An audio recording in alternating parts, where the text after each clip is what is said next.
9 years ago, FIFA promised something simple. No more robbed teams, no more ghosts of Diego Maradona's fist haunting a referee's night. Technology would step in and settle the arguments for good. Fast forward to this tournament, and that same technology has become the thing everyone is arguing about. Not a bad tackle, not a missed handball. A camera system and a chip inside a football have turned into the most hated character of the entire World Cup. Go back to where VAR started, and the idea was actually modest. Pierluigi Collina and the people who built the system weren't trying to referee every blade of grass.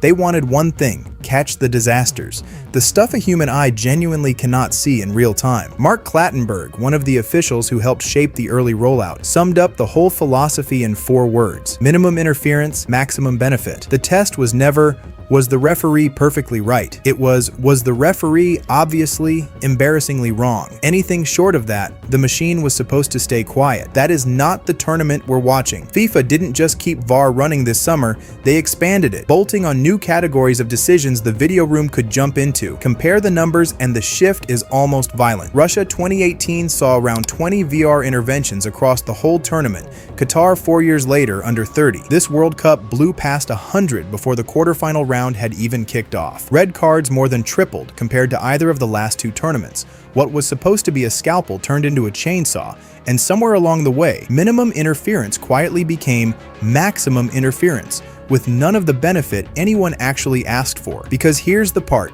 nobody talks about enough. VAR isn't just changing results, it's changing what it feels like to watch football. The entire sport runs on momentum. The eruption after a goal, the noise, the release of tension that's been building for 80 minutes.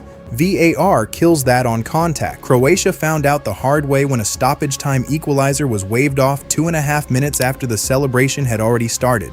2.5 minutes of a country losing its mind, then the rug gets pulled. That scene repeated itself over and over this summer. Players frozen mid-celebration, not sure if they're allowed to be happy. Fans in the stadium not sure whether to sing or sit down, while a referee jogs to a monitor and disappears for what feels like forever. And FIFA's response to all of this? Basically a shrug. Refereeing chief Pierluigi Collina defended the most controversial calls outright, arguing there's no time limit on how far back a foul can be traced to wipe out a goal. A foul is a foul, according to him, no matter how invisible it was in real time, which is FIFA looking directly at the wreckage and calling it a job well done. Let's talk about what that job well done actually cost. Croatia against Portugal, round of 32, the last kick of the match.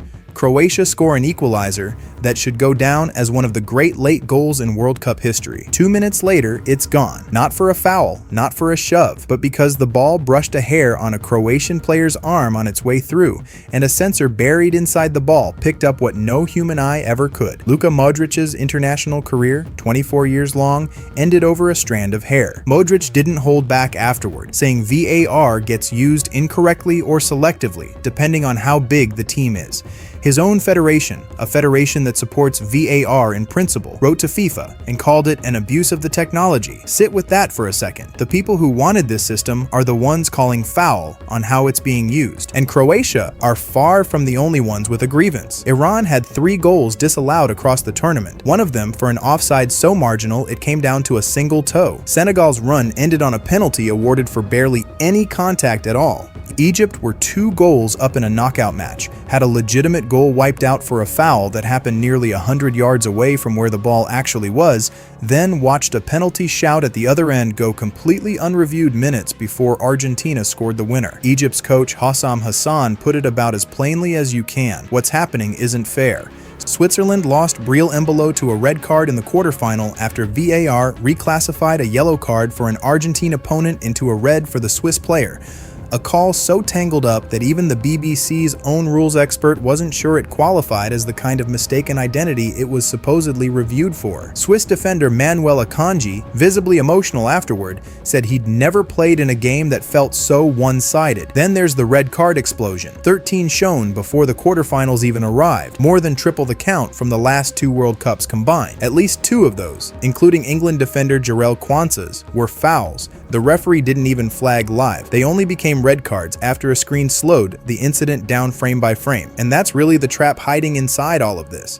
Slow it down enough and almost any physical contact starts looking brutal. Speed is context, and VAR strips the context out entirely, then asks a referee to judge a freeze frame as if that's how the actual moment happened. Former FIFA referee Christina Unkel put it in a way that sticks. Football is art. It's messy. It's subjective. It's human. And that's the entire point of it. Chasing machine-verified perfection means chasing toenail offsides and hair follicle fouls that nobody in a stadium actually came to see. US defender Chris Richards said something almost as sharp. Look under anything with a microscope and you'll probably find something. That's exactly the trap.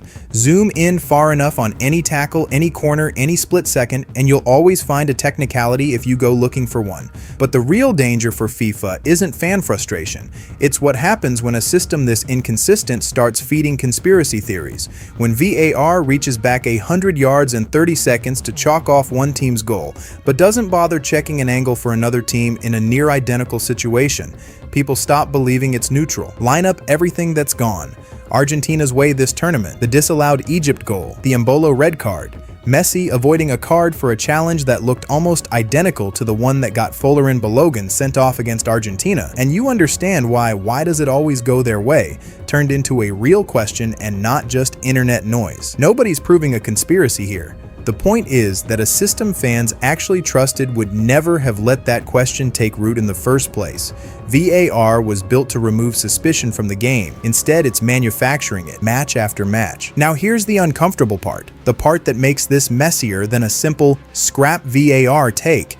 Most of those 100+ interventions were probably correct. Balogun's tackle really was a red card in slow motion. Croatia's goal really was offside by the letter of the law. VAR exists precisely because of moments like the one Bruce Arena still can't let go of. A blatant handball on the goal line in 2002 that went uncalled and helped send the USA out of the World Cup. Arenas said flat out he wishes he'd had VAR back then, that his team might have made a semi-final with it. He's not wrong. Nobody's actually nostalgic for an era where a cheat's handball decides who wins a World Cup. The real problem isn't that VAR gets calls wrong. It's that technically correct and right for the game have turned into two completely different things, and nobody at FIFA seems willing to say that out loud. The whole point of chasing this technology was to make the tournament unimpeachable, to build a verdict so clean nobody could argue with it. Instead, they built the tournament's biggest villain, a system that's usually right and almost universally hated. A system that ended a legendary career over a hair and a nation's World Cup over a toenail. Unkel and plenty of officials like her have floated an actual fix. Give referees back the discretion to look at a technically correct call and still say, that's not the spirit of the game, play on. Let common sense sit above the computer again. Whether FIFA has the humility to actually do that is a different question entirely. And when asked to respond to any of this, FIFA simply declined to comment. The promise 9 years ago was minimum interference, maximum benefit. What we got this summer was the exact opposite. And now the semifinals are coming, which means that Screen in Dallas isn't finished with this tournament yet.